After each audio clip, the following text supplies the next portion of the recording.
Welcome Repton community. This session we are going to be looking at the state of presence, the term presence in mindfulness. Now it's a very important term. It's kind of the basis for mindfulness. It could be talked about for a long time, so I am not going to do that. I am going to try and make it as simple as possible, and I want you to be scientists and I want you to experiment with it in your own way. So I'm going to make it as simple as possible for you to understand, and then I am going to give you a challenge to experiment with it. However, you can also experiment with it in your own way. So we'll talk about that in more detail shortly.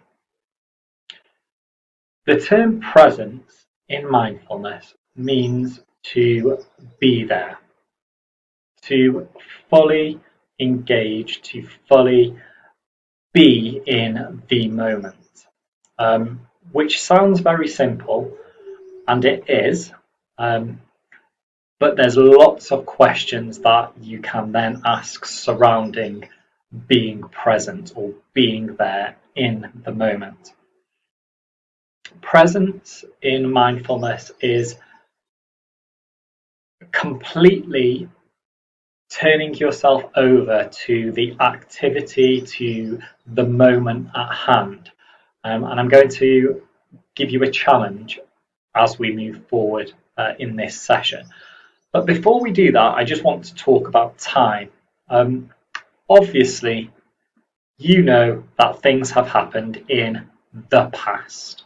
They happened yesterday, they happened a year ago, they happened 2 minutes ago. You also know that things will happen in the future. They will happen tomorrow, in a year's time, in 2 minutes' time. The present is the exact central moment that you are living in at that time, that exact second, the very instant that you're currently in.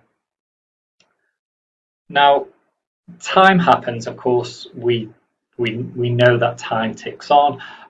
We see evidence of time happening all the time. We can't live without time, or time we'll refer to as clock time. So seconds, minutes, hours, days, months, years, clock time.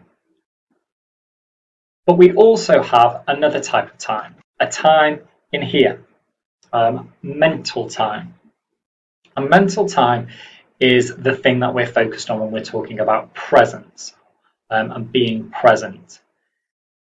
If you were really super good in your last activity and you understood the concept of the mind and you did the challenge and the activity that I set for you last time, you will understand that your mind ticks on in its own time.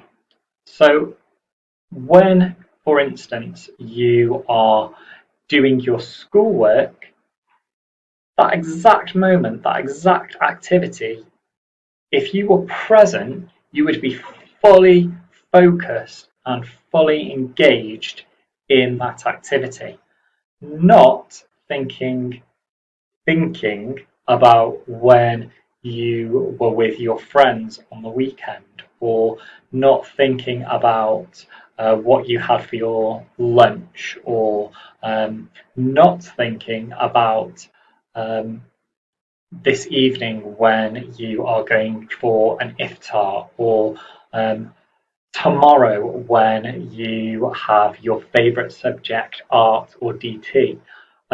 You will be fully focused on that activity. The problem with presence is that we very rarely are present. If you watch your thoughts as the watcher, as the observer, as we looked at last week, you will come to realize that a lot of the time, you are thinking about what's happened in the past. You are putting yourself in the past, in things that have happened, that did happen.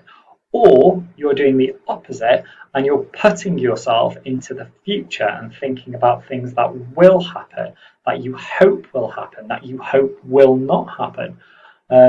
We call this projecting into the future, or reliving the past. And the mind does this as kind of its default activity. If it's not got something else to be thinking about, it will be thinking about either the past or the future. And the challenge is to stop that and to live in the present moment or present activity. The way that you do this is by noticing, by watching your thoughts, watching that your thoughts, your thinking mind is putting itself into the past or putting itself into the future, and bringing yourself back to the activity, to the thing that's happening right now.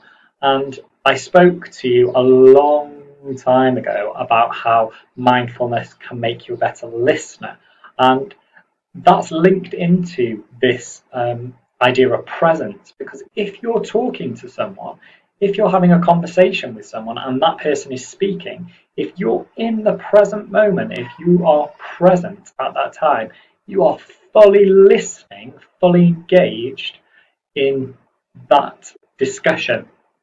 Okay? And it's incredible how much you realize that you haven't been listening before when you start to actively listen in the present. So I'm going to set you a challenge now. When I started to get very interested in mindfulness, one of my teachers, one of the people who taught me about mindfulness, explained to me about presence and being in that present moment. And one of the activities that they suggested was to do something that I might not necessarily enjoy, which for me was washing the dishes. You know, you've eaten your food, you have packed it all away, and now it's time to wash the dishes. I find that quite dull. I find that quite boring, and I tend to find that my mind, my thinking mind, will wander and go off in its own little directions. So during this activity, I make a real conscious intention to be present. I feel the water, I feel the sensations of the water on my skin. I feel the movement of the sponge or the cloth or whatever it is I'm using to wash the dishes. I watch really carefully all the little bubbles from the washing up liquid. I listen to the sounds of the water and the splashes. And this is a really, really simple but really effective way of helping me to get present and to practice being really, really mindful. I don't know whether you guys do the dishes. If you do, then that's great. Maybe you could try what I tried and you could try to be present with washing the dishes. But my challenge to you instead is to be really mindful, to be really present when you are washing your hands. Now, at the moment, it's really important for us to be washing our hands regularly, but I would imagine that you are very rarely present in the moment when you're washing your hands. So I would like you to do exactly as I did and as I do when I'm washing the dishes. But when you're washing your hands, I want you to feel the sensation of turning the tap on, or lifting the tap and turning it on. Listen to the sounds of the water. as you pick up the soap or you press the soap, feel the sensation of the soap on your fingers. Feel it as you rub your hands together. Feel the sensation of the suds and the bubbles forming in your hands. Just feel and listen to and watch all the different sensations, all the different things that are happening as you're washing your hands. And if you find that your mind, your thinking mind, takes you to the past or into the future, bring yourself back to the present. Realize it again. Smile at your observing mind of the observer for noticing, and then come back to the task at hand. This isn't a long activity. It shouldn't be a really challenging thing for you to try because you wash your hands all the time. But I want you to really try being fully present as you do it. I said earlier that I would also give you a challenge, but maybe you might have an alternative idea about something that you would like to do to really be present. So if you have another idea, if you have another activity that you would prefer, I'd like you to your task, your goal, your activity is to be present and to feel what it's like to be present, and then to try to be present more often. Um, I hope that you have enjoyed our session, and good luck with your presence building activity. I can't wait to see you next week.